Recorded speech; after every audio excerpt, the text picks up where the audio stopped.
할렐루야. 오늘 아침에 저는 굉장히 특별한 체험을 하네요. 사실은 얘기하면 길어지고 에즈베리 대학교 부흥운동이 있었죠. 아십니까? 네, 그게 한국 교회에 굉장한 영향을 미치고 있거든요. 부흥을 사모하는 많은 사람들에게. 저는 이 자리, 이 장소, 이 예배가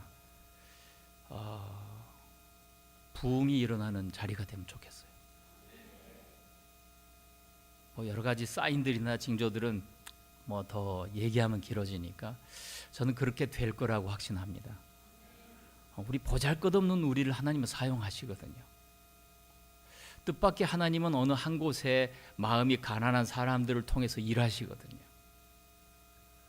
지금 이 시대는 어느 때보다 하나님의 마음을 품고 부흥을 기다리고 사모하는 정말 시대가 되었어요. 제가 앉아 기도를 막 하는데 하여튼 그랬어요. 틀림없이 이 교회를 사용하실 것이다. 특별히 주님은 우리의 기도를 사용하실 것이다.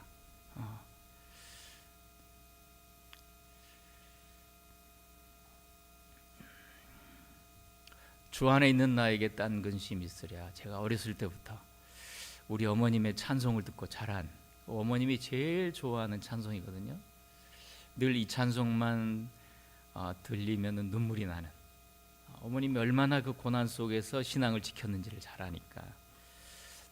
여러분의 사모하는 주님을 향한 마음이 정말 이 시대를 새롭게 하는데 쓰임받는 그런 계기가, 도구가 될 수 있기를 바랍니다.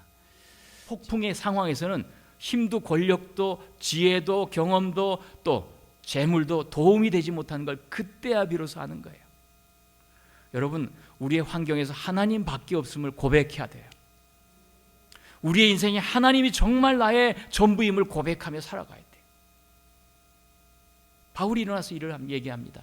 그러자 구원의 소망이 비치고, 그는 첫 번째는 왜 우리가 이렇게 문제를 당했는지 얘기하는 거죠. 여러분, 하나님 이 폭풍을 만나는 다양한 원인이 있죠. 내가 잘못해서 만날 경우도 있어요. 또 하나님 뜻으로 만나는 경우도 있어요.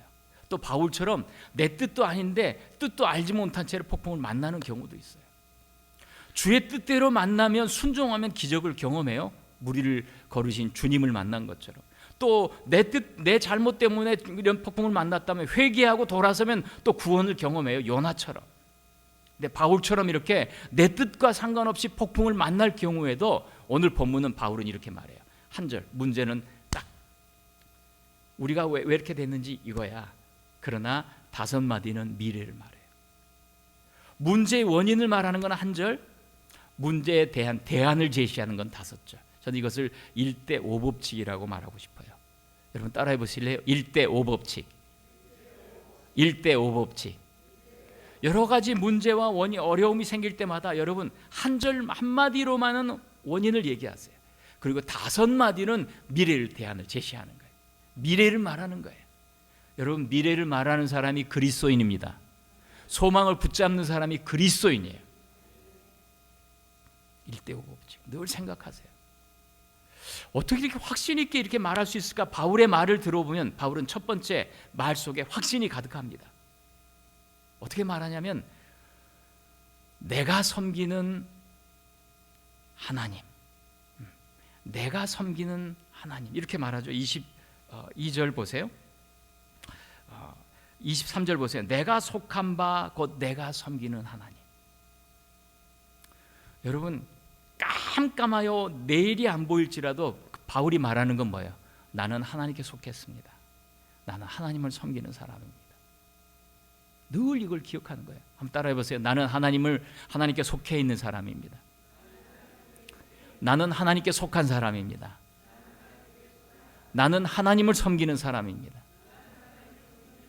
여러분, 고난이 오면은요, 쓰러질수록 사실은 나무는 뿌리를 내려요. 어느 쪽으로? 바람이 부는 쪽으로. 이렇게 흔들리면서 이렇게 나무가 뿌리 내리거든요. 이렇게 바람이 불면 쓰러지는 것 같지만 뿌리를 내리고 있는 건 사실이에요. 그렇게 고난이 올수록 흔들릴수록 뿌리 내려가는 것이 그리스도인의 삶이라 그러면 우리는 고난 속에서 더 발견하는 거 하나님이에요. 나는 하나님께 속한 사람입니다. 나는 하나님을 섬기는 사람입니다. 깜깜해서 아무것도 보이지 않을지라도 나는 하나님만을 섬기는 사람입니다. 그 바울의 확신. 두 번째, 그가 그렇게 확신 있게 말하는 내용이 뭐냐면 어젯밤에 하나님의 사자가 내 곁에 서서 말씀하셨다는 거예요. 바울의 어젯밤은 어떤 밤이에요? 깜깜한 밤, 미래가 보이지 않는 밤, 한 치 앞도 내다보이지 않는 그 시간에 바울은 뭐 하고 있는 거예요? 하나님을 만나고, 하나님의 사자 곧 예수 그리스도, 주님을 만나는 거예요. 다른 말로 하면 기도하고 있는 거예요. 바울의 확신, 바울의 기도. 여러분, 우리의 어젯밤은 어떤 밤이었을까요? 우리가 고난과 환난 가운데 깜깜한 시간에 우리의 어젯밤은 어떤 밤일까요? 여러분, 주님을 만나는 시간 되기 바라요. 깜깜할수록 주님 앞에 서는 시간 되기 바라요. 기도는요, 단계가 있어요. 주님 이거 해주세요, 저거 해주세요, 이거 해주세요, 저거. 아니, 첫 번째 단계, 두 번째 단계에 들어서면 주님 내게 뭘 원하세요?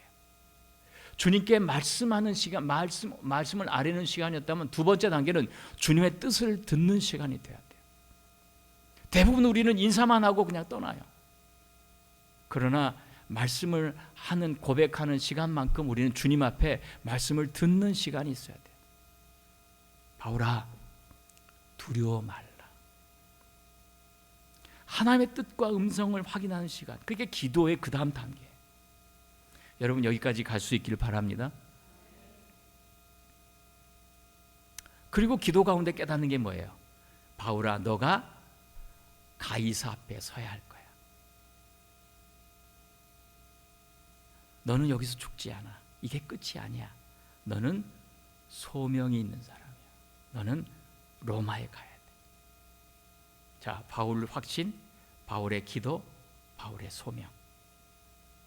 어떻게 이렇게 그 담대하게 얘기할 수 있을까? 미래를 말할 수 있을까? 그는 이 세 가지가 단단하게 자기의 삶을 붙잡고 있는 거예요. 여러분, 우리가 샬롯에 여기 살고 있는 이유는 하나님의 소명 때문인 줄 믿습니다. 소명이 있는 사람들이에요. 우리는 이게 끝이 아니에요. 우리를 통해 하실 일이 있는 거예요. 우리가 조금 더 주파수를 맞추고 주의 뜻을 구하면 주님은 우리를 통하여 하실 일이 있는 거예요. 모르겠어요. 저는 여기서 기도하면서 알았어요. 여러분이 그 뜻을 이루어 가시면 참 좋겠다는 마음이 들어요. 한국교회를 깨우고 이민교회를 깨우고 작고 작은 저 에즈베리의 대학교에서 한 채플 속에서 일어난 하나님의 부흥들이 전해지면서 하나님의 살아계시고 하나님께 돌아오는 그런 역사들이 여기서 난 일어났으면 좋겠어요.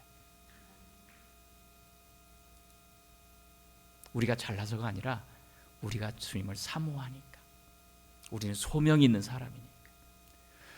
로마에 가야 될 거라는 것을 깨닫고 안 바울은 그 다음 말이 굉장히 중요해요.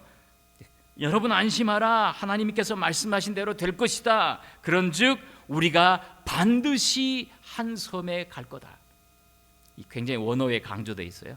한 섬. 바울은 전혀 생각해 보지 않았던 한 섬. 로마만 생각했던 바울, 서바나만 생각했던 바울에게 하나님은 지금 조그만 섬으로 인도하는 거예요. 매일 이 조그만 섬. 이 섬 멜리데. 이 섬은 제주도의 6분의 1, 하와이의 어떤 작은 섬의 하나 정도. 큰 것만 생각하고 있는 바울에게 하나님의 마음을 보여주는 본문이 이거예요. 너는 큰 거 생각하고 크고 화려한 거, 높은 거 뭐 열정적으로 뛰어가지만 너가 출발해야 되는 건 내 마음이야. 나는 가장 작은 거에서부터 출발한다. 잃어버린 양 한 마리가 이 섬에도 있단다. 여러분, 작은 거에서 성실한 사람이 큰 것도 하나님께서 일하시는 거예요. 여러분, 우리가 호흡이 있는 이유는 주께서 우리를 사용하시기 위함입니다. 우리가 여기 있는 이유는 하나님께서 우리를 통하여 일하고 싶으신 거예요. 주님께 채널을 맞추고 내가 하는 노력으로 얻는 인생의 열매보다 주님 하나님과 함께함으로 얻는 인생의 풍성한 열매를 통해서 하나님의 나라가 우리와 우리의 자녀들과 우리의 후손들과 우리가 섬기는 교회를 통하여 넉넉히 드러날 수 있을 거예요. 그런 도구가 여러분 될 수 있기를 주의 이름으로 축원합니다.